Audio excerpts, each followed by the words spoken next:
పహల్గాం ఉగ్రవాద దాడికి ఏడాది పూర్తి కావడంతో భారత ఆర్మీ ఒక పవర్ఫుల్ మెసేజ్ ని ఎక్స్ లో షేర్ చేసింది. ఆపరేషన్ సింధూర్ ను ప్రస్తావిస్తూ మానవత్వపు హద్దులు దాటినప్పుడు ప్రతిస్పందన నిర్ణయాత్మకంగా ఉంటుందని ట్యాగ్ చేసింది. న్యాయం జరుగుతుంది, భారతదేశం ఐక్యంగా నిలుస్తుంది అనేటువంటి హ్యాష్ ట్యాగ్లతో పోస్ట్ ని భారత ఆర్మీ పంచుకుంది. కొన్ని సరిహద్దుల్ని ఎప్పటికీ దాటరాదని, అలాంటి వాటిని భారత్ మరిచిపోదని ఆ పోస్టర్లో పేర్కొంది. పహల్గాం దాడి జరిగి నేటితో సరిగ్గా ఏడాది. ఇంకా మారణ హోమం సగటు భారతీయుడి కళ్ల ముందు సజీవంగా కదలాడుతోంది. ఒకరు కాదు, ఇద్దరు కాదు, 26 మంది అమాయకులను పాకిస్తాన్ ప్రేరేపిత ముష్కర మూకలు బలి తీసుకున్నాయి. మనోహరమైన పిర్పంజాల్ పర్వత శ్రేణుల్లోని బైరసన్ పచ్చిక బయళ్లలో నరమేధం ఒక్కసారిగా ఉలిక్కిపడేలా చేసింది.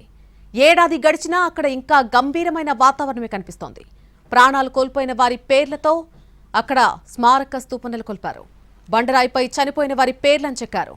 ప్రశాంతమైన పరిసరాలు, మరిచిపోలేని విషాదం మధ్య అక్కడొక తెలియని ఎమోషనల్ వాతావరణం ఏడాది కాలంగా కనిపిస్తోంది. బైసరన్ లోయలో ఉగ్రదాడి జరిగిన రోజు నుంచి భద్రత కట్టుదిట్టం చేశారు.